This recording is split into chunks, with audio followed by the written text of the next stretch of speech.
रस्त्यावर राहणाऱ्या बालकांच्या पुनर्वसनासाठी राज्यात फिरतं पथक योजना सुरू करण्याचा निर्णय आजच्या मंत्रिमंडळ बैठकीत घेण्यात आला।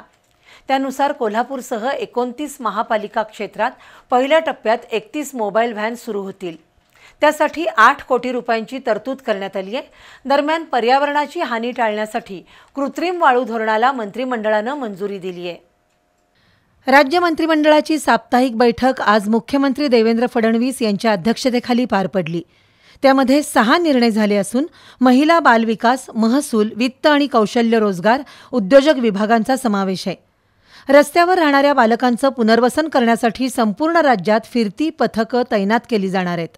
राज्यातील 29 महापालिका क्षेत्रात पहिल्या टप्प्यात 31 मोबाईल व्हॅन सुरू होतील। या योजनेसाठी 8 कोटी रुपयांची तरतूद करण्यात आली आहे। तर कृत्रिम वाळू म्हणजेच सँड धोरणाला मंत्रिमंडळाने मंजुरी दिली आहे।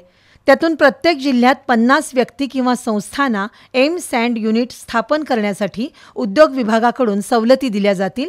तसंच प्रत्येक युनिटला 200 रुपये प्रति ब्रास इतकी सवलत दिली जाणार आहे। राज्य वेतन त्रुटी निवारण समितीचा अहवाल मंत्रिमंडळाने स्वीकारला असून त्यामुळे राज्याच्या तिजोरीवर 80 कोटींचा भार पडणार आहे।